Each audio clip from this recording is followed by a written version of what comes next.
नमस्कार साथीहरू, आजको यस भिडियोमा म एउटा यस्तो भिटामिनको बारेमा कुरा गर्दैछु जसले चाहिँ तपाईहरुको दृष्टि, रोग प्रतिरोधात्मक क्षमता र छालाको स्वास्थ्यमा चाहिँ एकदमै चमत्कारी फाइदा पुर्याउँछ। सो ढिला नगरिकन सुरु गरौँ भिटामिन ए को बारेमा। भिटामिन ए चाहिँ डिफ्रेन्ट एन्टिअक्सिडेन्टहरू मिलेर बनेको हुन्छ जसको चाहिँ हाम्रो बडीमा एकदमै इम्पोर्टेन्ट रोल छ। यसले चाहिँ आँखाको दृष्टि र देख्ने क्षमता बढाउँछ, रोग प्रतिरोधात्मक क्षमता बढाउँछ, शरीरमा छालाको सुन्दरता बढाउँछ, दाँत र हड्डीको चाहिँ उचित विकास समयमै गराउँछ।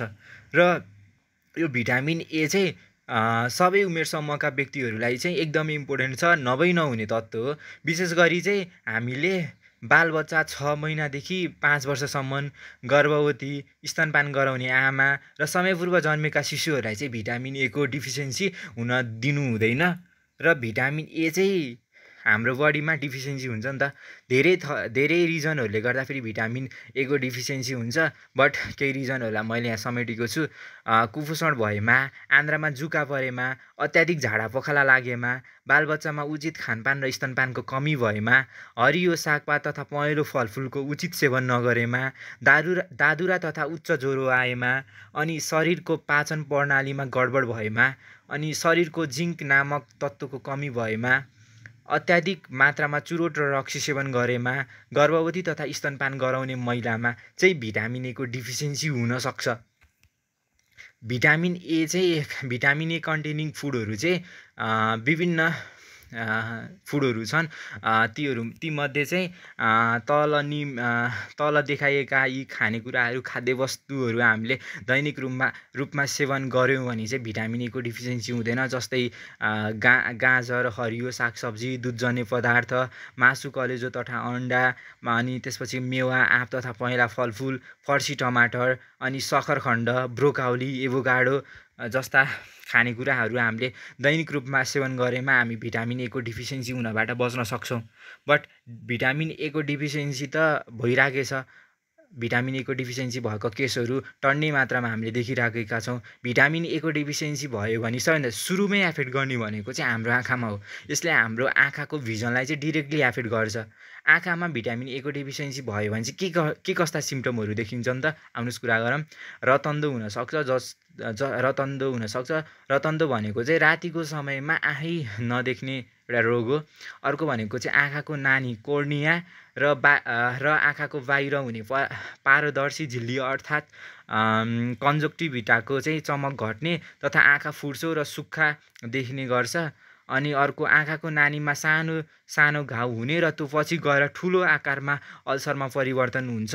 अनि त्यसपछि गएर अल्सरसँगै आँखामा फुलो परेर अन्धोपन समेत हुनसक्छ भिटामिन ए को डिफिसियन्सी भयो भने।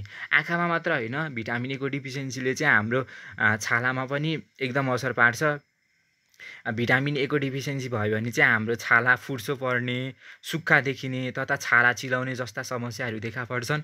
र भिटामिन ए को डिफिसियन्सी चाहिँ अरू उमेर समूहका बच्चाहरू भन्दा पनि 5 वर्ष मुनिका बच्चाहरूमा चाहिँ भिटामिन ए को डिफिसियन्सी भयो भने त्यो एकदमै खतरनाक हुनसक्छ। किनभने अरू उमेर समूहका बालबच्चाहरूमा भन्दा पनि 5 वर्ष मुनिका बालबच्चाहरूमा भिटामिन ए को डिफिसियन्सी भयो भने चाहिँ उनीहरूको मृत्युदर चाहिँ 4 गुणा बढिरहेको छ क्या अरू बालबच्चाहरूको भन्दा। सो हामीले चाहिँ बालबच्चाहरूमा त विशेष गरी भिटामिन ए को डिफिसियन्सी हुनै दिनु हुँदैन। सो भिटामिन ए को डिफिसियन्सीबाट बच्नको निम्ति चाहिँ हामीले धेरै कुराहरूमा ध्यान दिनुपर्छ। जस्तै अब खानपानमा सुधार, जसमा माथि उल्लेखित खाद्यवस्तुहरू सेवन गर्नु पर्यो। माथि उल्लेखित खाद्यवस्तुहरू चाहिँ तपाईँले नियमित रूपमा सेवन गर्नु पर्यो। अर्को भनेको चाहिँ बालबालिकाहरूलाई कुपोषणबाट बचाउने हो भने चाहिँ कम्तीमा पनि 3 वर्षसम्म चाहिँ उनीहरूलाई स्तनपान गराउनु पर्यो।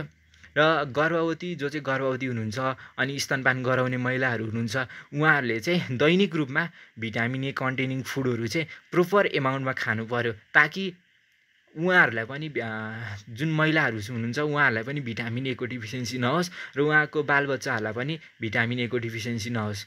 र हामीले चाहिँ बालबच्चाहरूलाई वर्षमा 2 चोटि भनौँ न 6 महिनामा चाहिँ भिटामिन ए को क्याप्सुलहरू चाहिँ हामीले खानिदिनुपर्छ।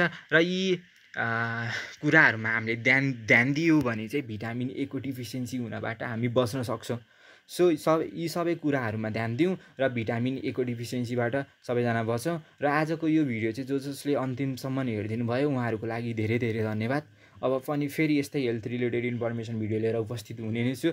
सो तपाईँहरूले चाहिँ यो भिडियोलाई लाइक सेयर कमेन्ट गर्न नबिर्सिनु होला र च्यानललाई पनि सक्दो सब्सक्राइब गरेर साथ दिनु होला। आजलाई यति नै। Thanks for watching. Bye by.